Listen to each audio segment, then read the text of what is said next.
Hello guys, তোমরা সবাই কেমন আছো? আমি জানি না তোমরা সবাই কেমন আছো। চলো আজকে হাজার একটা হ্যাক্স ট্রাই করি, ড্রয়িং হ্যাক্স। তো প্রথমে আমি একটা A4 সাইজের পেপার মধ্যে ভাঁজ করে নিয়েছি, তারপরে কিছু রং নিয়েছি। তোমরা দেখো এটা ক্যামেরার কী হয়েছে ভাই, আমি জানি না, কেমন আমার হাত বা আমার লাগতেছে, উল্টো উল্টো হয়ে গেছে, আমি কিছু বুঝতেছি না।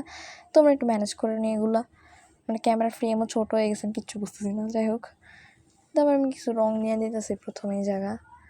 তারপরে আমি এটা ভাঁজ করে দিয়ে মানে ভালো করে ছড়াই দিতেছি আর কি, মানে ভালো হয় জানি। এটা আমি ভালো করে একটু ছড়াই দিতেছিলাম। এবারে মানে আমি তারপরে অনেক এক্সাইটেড ছিলাম। খোলার পর দেখি হোয়াট ইজ দিস, এটা কী হয়েছে ভাই, আমি নিজেও বুঝতেছি না মানে কী হয়েছে। পরে আমি মানে অনেক গবেষণা করার পর মানে আমি একটা ভাবনা চিন্তা খুঁজে বের করলাম যে এখানে একটা প্রজাপতি আঁকাই। তারপরে আমি একটা প্রজাপতি আঁকালাম, হ্যাঁ মনে হচ্ছে বামার দিয়ে লিখতেছি। যাই হোক, প্রজাপতি আঁকাই। তারপরে আমি প্রজাপতির লেজ আঁকাইতেছিলাম। হ্যাঁ লেজ, হোয়াট ইজ লেজ ভাই, প্রজাপতির লেজ আছে কিনা আমি জানি না। তোমরা যদি মানে দেখো তাহলে আমার একটু কমেন্ট সেকশনে বলো। মানে এই যে বলতে বলতে একটা কম হয়ে যায়, মানে বুঝলাম না, সবসময় আমার সাথে এরকম হয়।